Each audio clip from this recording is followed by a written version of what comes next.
Oui, ouais. Alors bon, c'est bon. Bon. D'abord, je vous remercie beaucoup d'accorder cette interview au Club Averroès et d'abord vous féliciter pour votre film qui est vraiment formidable et fantastique.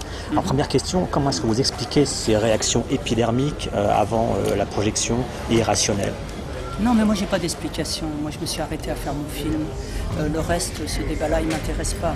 C'est quelques personnes quelque part qui ont envie de manifester contre un film qu'ils n'ont pas vu. Pourquoi vous voulez que je m'arrête là-dessus? Je trouve aucun intérêt. Il n'y a pas d'intérêt là, tout est fermé. Même le débat n'est pas possible. À partir du moment où déjà le film est enterré, qu'est-ce que vous voulez quelle ouverture il n'y en a pas. Monsieur, absolument. Alors, est-ce que ce n'est pas le manque de diversité dans le cinéma français aujourd'hui qui est la cause de cette crispation identitaire? De quelle diversité on parle? Diversité des origines, parmi les metteurs en scène. Est-ce que vous êtes un peu le seul qui, aujourd'hui, dont vous êtes une cible facile? S'il y a beaucoup plus de metteurs en scène issus des minorités, ça peut être différent. Peut-être, mais je pense aussi que c'est les sujets qui sont abordés. Oui. Aussi. Je pense qu'il y a des deux. Je pense qu'il y a des deux, mais c'est aussi les sujets qui sont abordés. Et est-ce que vous acceptez, vous, d'assumer le rôle de leader ou de porte-parole d'une nouvelle génération de metteurs en scène?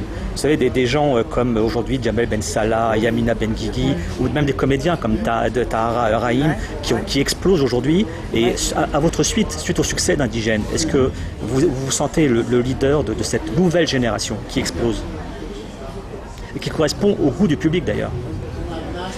Non, je ne dirais pas le leader. Vous savez, le cinéma se fait aussi à un moment. Il y a beaucoup de chance dans le métier qu'on fait. Il y a, voilà, c'est des timings. Moi, je me retrouve là à un moment où effectivement, mon exposition, elle est très forte en ce moment, mais c'est pas être un leader. Je suis une des composantes à côté d'eux, avec eux. Mais bien sûr, on est une équipe, comme dit Jamel. Voilà. On est une équipe, une team. C'est tout ce qu'on est. On est tous ensemble. Qui vont dans le même sens. Ouais, mais avec, et c'est idiot de dire ça, mais avec nos frères d'armes du cinéma français, franco-français, puisque maintenant on doit dire franco-français, avec tous les cinéastes. On est une grande famille en France. Tout à fait, et pour abonder dans votre dans votre sens, Jacques Audiard a dit récemment, à la sortie du film Un prophète, il a déclaré que la diversité est la chance du cinéma français. Absolument. Est-ce que vous êtes d'accord avec lui? Mais complètement, il a raison. Il a raison complètement. Tout ça, c'est nous ensemble. La richesse de tout le monde.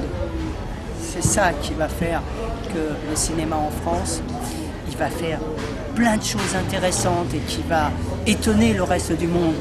C'est intéressant, mais c'est tous ensemble. Une mosaïque, absolument, et voilà. Absolument, mais c'est tous ensemble. Le cinéma, c'est une grande famille. La création, c'est nous tous qui la faisons. Jacques Audiard donne à tel cinéaste, il me donne à moi, donne à X. C'est un partage. Très bien. Alors vous avez dit que le film a dans le même esprit qu'Indigène, un état d'esprit positif. Qu'est-ce qui va en être du troisième volet, puisqu'il s'agit d'un triptyque, d'après ce que je sais? Oui, 50 ans d'immigration, plus de 50 ans, 80 ans. Et ça a été à 62, après on part de 62? Non, on démarrera 1920, 1930 jusqu'aux années 80. 50 ans d'histoire d'immigration. Merci beaucoup Rachid Bouchareb.